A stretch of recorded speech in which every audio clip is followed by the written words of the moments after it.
ছোলা আমাদের দেশের অতি পরিচিত একটি ডাল। শুধুমাত্র রোজা আসলেই নয়, আজকাল আমরা সবসময় ছোলা খাই। রমজান মাসে ইফতারিতে ছোলা থাকেই। কেউ মশলায় ভেজে খান, কেউ আবার কাঁচাই খেয়ে থাকেন। যেভাবেই খান না কেন, দুটি স্বাস্থ্যের জন্য ভালো বলে থাকেন পুষ্টিবিদরা। ছোলায় অনেক পুষ্টি রয়েছে। এটি প্রোটিন গ্রুপের মধ্যে অন্তর্ভুক্ত এবং সেকেন্ড ক্লাস প্রোটিন হিসাবে পরিচিত। ছোলা শরীরের বেশ প্রোটিনের চাহিদা পূরণে সাহায্য করে থাকে। স্বাস্থ্যকর খাবার হিসাবে ছোলা বা বুটের বেশ সুনাম রয়েছে। এটি মুখরোচকও বটে, শক্তি দেয়, পেটেও থাকে বেশিক্ষণ। ছোলা খেলে দেহের বিভিন্ন ব্যথা দূর হয়। প্রতিদিন সকালে কাঁচা ছোলা খাওয়ার রয়েছে বেশ উপকারিতা। তবে কোনো কোনো ক্ষেত্রে কিন্তু ছোলা খাওয়ার জন্য অনেক অপকারিতা হয়ে থাকে, অনেক ক্ষতিও হয়ে থাকে।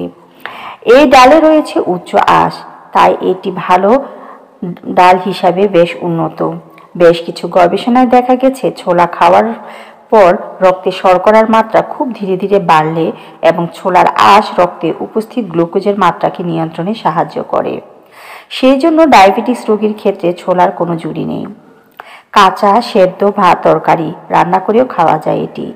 কাঁচা ছোলা ভিজিয়ে খোসা ছাড়িয়ে কাঁচা আদার সঙ্গে খেলে শরীরে একই সঙ্গে আমিষ ও অ্যান্টিবায়োটিক যাবে। আমিষ মানুষের শরীরের শক্তিশালী করে এবং স্বাস্থ্যবান করতে সাহায্য করে, আর অ্যান্টিবায়োটিক যে কোনো অসুখের বিরুদ্ধে যুদ্ধ করে। সাধারণত দুই প্রকারের ছোলা পাওয়া যায়, দেশি ছোলা ও কাবুলি ছোলা। তাহলে বন্ধুরা, জেনে নিন ছোলা কিভাবে আপনার শরীরে ম্যাজিকের মতো কাজ করবে। আর সারাদিন রোজা রাখার পর ও আপনি থাকবেন কর্মদক্ষতাপূর্ণ ও যৌবন শক্তি অক্ষুণ্ণ রেখে শরীরকে রাখবেন চাঙ্গা। হাই ফ্রেন্ডস, আসসালামু আলাইকুম, welcome to my channel Sharad blog by Rupa. বন্ধুরা, আপনারা সবাই কেমন আছেন? আলহামদুলিল্লাহ, আমি ভালো আছি। আজ আমি আপনাদের মাঝে নতুন আরও একটি স্বাস্থ্য বিষয়ক ভিডিও নিয়ে হাজির হয়ে গেলাম। আশা করি আজকের ভিডিওটি আপনাদের কাছে ভালো লাগবে। আর যদি ভালো লেগে থাকে তাহলে এই মুহূর্তে আমার চ্যানেল যারা নতুন জয়েন হয়েছেন, প্লিজ আমার চ্যানেলটি সাবস্ক্রাইব করে আমার চ্যানেলের পাশে থাকবেন। আর যারা অলরেডি সাবস্ক্রাইব করে ফেলেছেন তাদের সবাইকে অসংখ্য ধন্যবাদ। ছোলা পুষ্টিকর একটি ডাল। এটি মলিবেড নাম এবং ম্যাঙ্গানিজ এর চমৎকার উৎস। ছোলাতে প্রচুর পরিমাণে ফলেট এবং খাদ্য আঁশ আছে। সেই সাথে আছে আমিষ, কপার, ফসফরাস এবং আয়রন। আমেরিকান মেডিকেল অ্যাসোসিয়েশন জার্নালে প্রকাশিত একটি গবেষণায় দেখা গিয়েছে যে সকল অল্পবয়সী নারীরা বেশি পরিমাণে ফলিক অ্যাসিডযুক্ত খাবার খান, তাদের হাইপারটেনশন এর প্রবণতা কমে যায়।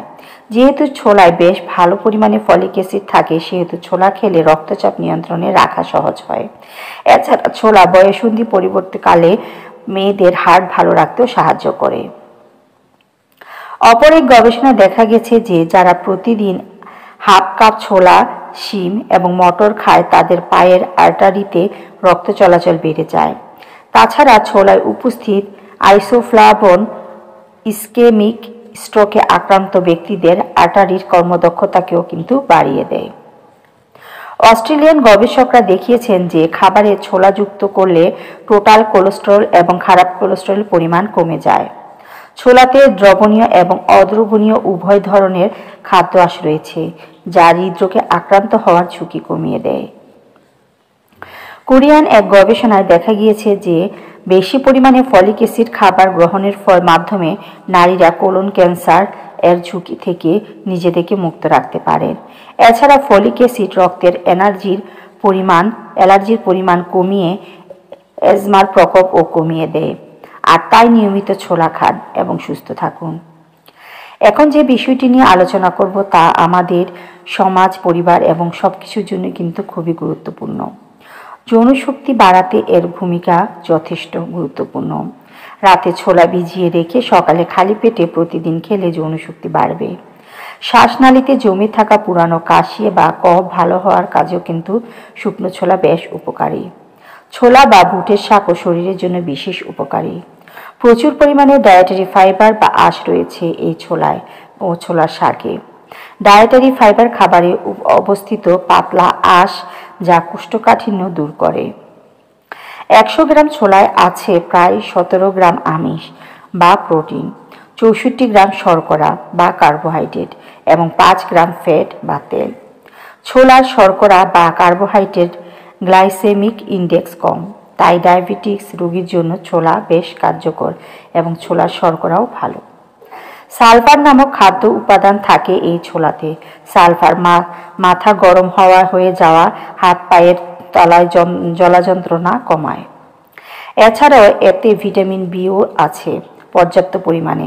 ভিটামিন বি মেরুদণ্ডের ব্যথা, স্নায়ুর দুর্বলতা কমায়। ছোলা অত্যন্ত পুষ্টিকর। এটি আমিষের একটি উল্লেখযোগ্য উৎস। এতে আমিষ, মাংস বা মাছের পরিমাণে প্রায় সমান। তাই খাদ্য তালিকায় ছোলা থাকলে মাছ মাংসের প্রয়োজন পড়ে না। ত্বকে আনে মসৃণতা। কাঁচা ছোলা ভীষণ উপকারী। ছোলায় শর্করার গ্লাইসেমিক ইন্ডেক্সের পরিমাণ কম থাকায় শরীরে প্রবেশ করার পর অস্থির ভাব দূর করে। যারা ওজন কমাতে চান তাদের ছোলা, টক দই, সবজি খাওয়ার পরামর্শ দিয়ে থাকেন ডায়েটিশিয়ানরা। কেননা ছোলার আঁশ শরীরে ওজন কমাতে সাহায্য করে। প্রোটিনের চাহিদা পূরণে আমাদের মাছ, মাংস, দুধ, ডিম, ডাল সবই খেতে হয়, যার মধ্যে প্রাণীজ প্রোটিনের ফার্স্ট ক্লাস আবার সেকেন্ড ক্লাস প্রোটিন হিসাবে আমরা ডাল ও বাদাম খাওয়ার পরামর্শ দিয়ে থাকি। যাদের রক্তে কোলেস্টেরলের মাত্রা বেশি তাদের প্রোটিনের চাহিদা পূরণ করা বাদ দেওয়া যাবে না। সেই জন্য মাছ মাংস কমিয়ে প্রোটিনের সেই চাহিদা যদি ছোলা থেকে পূরণ করা যায় তবে সহসাই রক্তে কোলেস্টেরলের মাত্রা কমতে পারবে।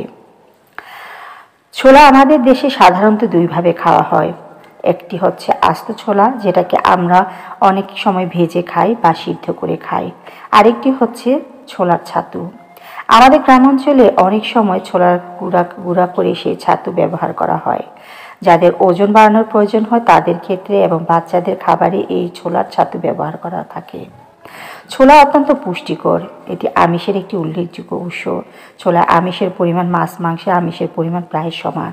তাই খাদ্য তালিকায় ছোলা থাকলে মাছ মাংসের পরিমাণ কম থাকলে চলে। আমাদের দেশের মতো উন্নয়নশীল দেশে ছোলাকে মাছ বা মাংসের বিকল্প হিসেবে ভাবা যেতে পারে। ছোলার ডাল, তরকারিতে ছোলা, সেদ্ধ ছোলা ভাজি, ছোলার ভেষজ, ছোলার ভুনা, নানান উপায়ে ছোলা খাওয়া যায়। প্রতি 100 গ্রাম ছোলায় আছে 17 গ্রাম আমিষ বা প্রোটিন, 64 গ্রাম শর্করা বা কার্বোহাইড্রেট এবং 5 গ্রাম ফ্যাট বা তেল। ছোলার শর্করা বা কার্বোহাইড্রেট গ্লাইসেমিক ইন্ডেক্স কম। খাওয়ার পর খুব তাড়াতাড়ি হজম হয়ে গ্লুকোজ হয়ে রক্তে চলে যায় না, বেশ সময় নেই। তাই ডায়াবেটিস রোগীদের জন্য ছোলার শর্করা ভালো। ছোলার ফ্যাট বা তেল বেশিরভাগই খুব ভালো একটি ফ্যাট, যা শরীরের জন্য ক্ষতিকর নয়।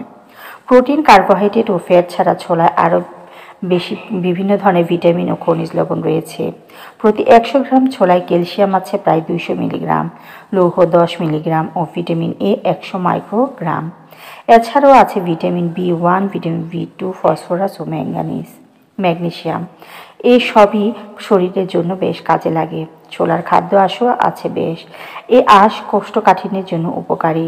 খাবারে আঁশ হজম হয় না, একইভাবে খাদ্যনালী অতিক্রম করতে থাকে, তাই মলের পরিমাণ বাড়ে এবং মল নরম থাকে।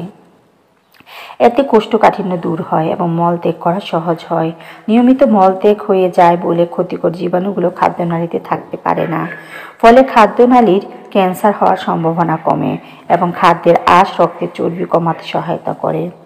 আরও নানান শারীরিক উপকারিতা আছে খাদ্য আঁশে। দেরিতে হজম হয় এরূপ একটি খাবার হচ্ছে ছোলা। ছোলা দীর্ঘক্ষণ ধরে শরীরে শক্তি যোগান দিতে সক্ষম। প্রতি 100 গ্রাম ছোলা থেকে প্রায় 360 ক্যালোরির শক্তি পাওয়া যায়। ছোলা মানবদেহের জন্য অত্যন্ত উপকারী।